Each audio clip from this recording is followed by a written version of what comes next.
গাজরের জগতে হারিয়ে যাওয়া খরগোশের রহস্যময় অভিযান। একদিন গভীর বনে এক শান্ত দুপুর, খরগোশটি ঘাসে বসে রোদ পোহাচ্ছিল।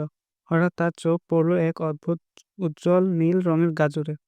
গাজরটি ছিল ঠিক যেন আকাশের মতো নীল, আর চারপাশে হালকা জ্যোতির ছটা। যখনই এমন কিছু দেখেনি খরগোশ, কৌতূহল সে গাজরটি মুখে তুলে খেয়ে ফেলল।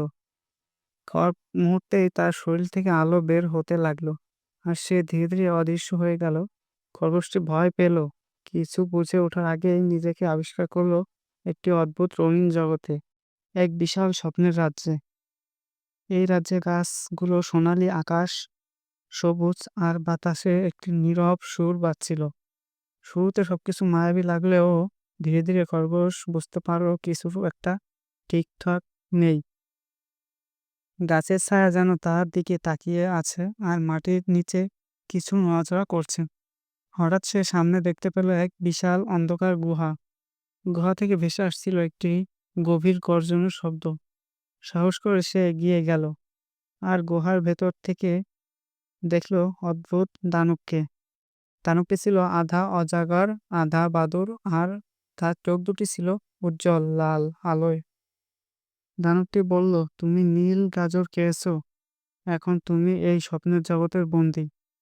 খরগোশ কাঁপতে কাঁপতে জিজ্ঞাসা করলো, আমি কিভাবে ফিরে যাব? দানব হেসে বলল, প্রত্যেক স্বপ্নের মধ্যে লুকিয়ে থাকে বাস্তবতার একটি দরজা।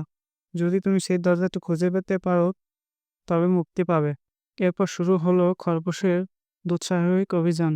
ভিন্ন অলৌকিক প্রাণী, ধাঁধা এবং ভয়ের মধ্যে দিয়ে সে খুঁজতে লাগলো সেই রহস্যময় দরজাকে।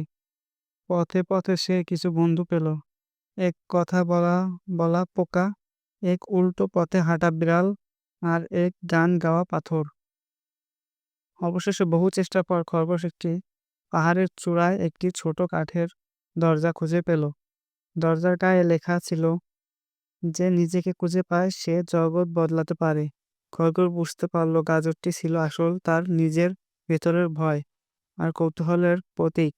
সে সাহস করে দরজাটি খুলল। চোখ খুলতেই খরগোশ নিজেকে আবার বনের মধ্যে দেখতে পেল, কিন্তু তার চোখে ছিল এক নতুন আলোর ঝিলিক, আর মনে ছিল এক ভয়ঙ্কর কিন্তু শিক্ষামূলক অভিজ্ঞতা। সেই দিন থেকে খরগোশ রাত হলেই আকাশের দিকে তাকিয়ে ভাবে, আসলে কি সে স্বপ্ন দেখেছিল, নাকি সত্যি এক রহস্যময় জগতে সে হারিয়ে গিয়েছিল।